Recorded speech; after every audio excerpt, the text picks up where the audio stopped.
SIR चल रहा है भारत के अंदर और चुनाव आयोग उसके बहाने से बड़ी तादाद में लोगों के नाम काटते हैं और उसमें खासकर वो वोटर को टारगेट किया जा रहा है जो वोटर कहीं न कहीं भाजपा से नाखुश है उसके कामों से,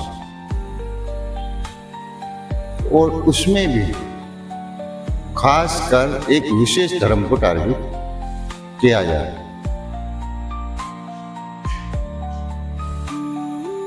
हो सकता है कि मेरे सवाल किसी को पसंद नहीं आवे, लेकिन इसमें कहीं की सच्चाई है। और चुनाव आयोग आज की तारीख में अपनी वो भूमिका निभा रहा है कि जैसे कि आज की तारीख में देश का मालिक चुनाव आयोग, जो कि चुनाव आयोग हुआ या केंद्र सरकार हुई या दूसरा कोई भी सरकारी व्यक्ति हुआ, वो जनता का एक तरीके से नौकर कहलाता है। वो सच्चाई में होता भी यही है, लेकिन जनता का नौकर वो कब बनता है जब उसके पास वोट का अधिकार होता है। क्योंकि जितनी भी सरकारी संस्था होती है वो केंद्र सरकार के हाथ में होती है और केंद्र सरकार बनती है बोर्ड से, और केंद्र सरकार ये बोर्ड जो बड़ी तादाद में काटी जा रही है और एक पार्टी को इतना ताकतवर बनाया जा रहा है जो कि किसी कोई जवाबदेही तय नहीं करता।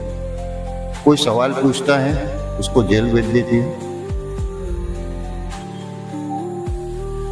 ऐसी सरकार मेरे जिंदगी के इतिहास में मैंने कभी नहीं देखी, जो एक छोटे से बच्चे से डर जाती है। दूसरी बात,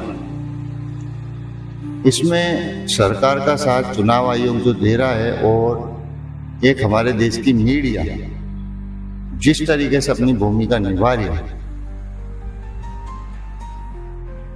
उसकी बात क्या करना आप लोगों के सबके सामने, लेकिन मैं आपको एक वीडियो दिखाना चाहता हूँ। चुनाव आयोग के सामने चुनाव आयोग चुनाव आयोग जो आज की तारीख में वोट काट रहा है वो कोई न कोई बहाने से काट रहा है, लेकिन जिनके पास सब डॉक्यूमेंट है उनके भी वोट काट दिया जाए, कोई रीजन बताए बिना। इस वीडियो में पहले आप देखिए और देख के आप खुद फैसला करिए कि आज की तारीख में चुनाव आयोग किस तरह की भूमिका अपनी निभा रहा है। मैं बताना चाहती हूँ इलेक्शन कमीशन को, देखिए आइए मिलिए, अपने विक्टिम से मिलिए। यहाँ पर हमारे सामने ये बुजुर्ग हैं दो लोग और इनकी उम्र 80 साल की है, इनकी उम्र 75 साल की है और 80 साल और ये 75 साल की हैं। ये इनके बेटे हैं और ये बता रहे हैं कि इन दोनों का नाम डिलीट कर दिया गया है। ये जितने भी लोग कागज़ लेके यहाँ खड़े हुए हैं सबके डिलीटेड है नाम।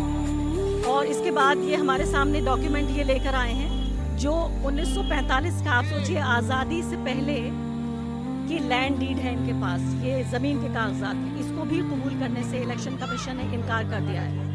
और ये पुराने वोटर कार्ड्स हैं इनके पास, 1995 का है, लेकिन 95 तो भूल जाइए, 1945 का आज़ादी से पहले की लैंड डीड है और इनको भी अपने रिकॉर्ड से इनको डिलीट कर दिया गया है। मेरे 25 साल के पत्रकारिता के करियर में मैंने युद्ध कवर किए हैं, कम्युनल वायलेंस कवर किया है, अनगिनत इलेक्शंस कवर किए हैं, मैंने आंदोलन कवर किए हैं, चाहे वो शाहीन बाग का आंदोलन सही या किसान आंदोलन सही। आप यकीन जानिए ऐसी तस्वीर मैंने नहीं देखी जहां मेरा कैमरा और मेरा माइक नाकाफी हो रहा है। ज्ञानेश कुमार जी को मैं एक बात बोलना चाहता हूँ कि जब इतिहास लिखा जाए तो आपका नाम इतिहास में कौन से मुकाम पे होगा ये आप भी जानते हैं, ये पूरा देश देख रहा है, ये भी जानता है। और कहीं न कहीं भाजपा सरकार, कहीं न कहीं राज्य सरकार जो आज की तारीख पूरी तरह से जनता को अपना नौकर समझ रही है, और जनता को पागल समझ रही है। ये सरकार की भूल है। जनता एक दिन जागेगी और जिस दिन जागेगी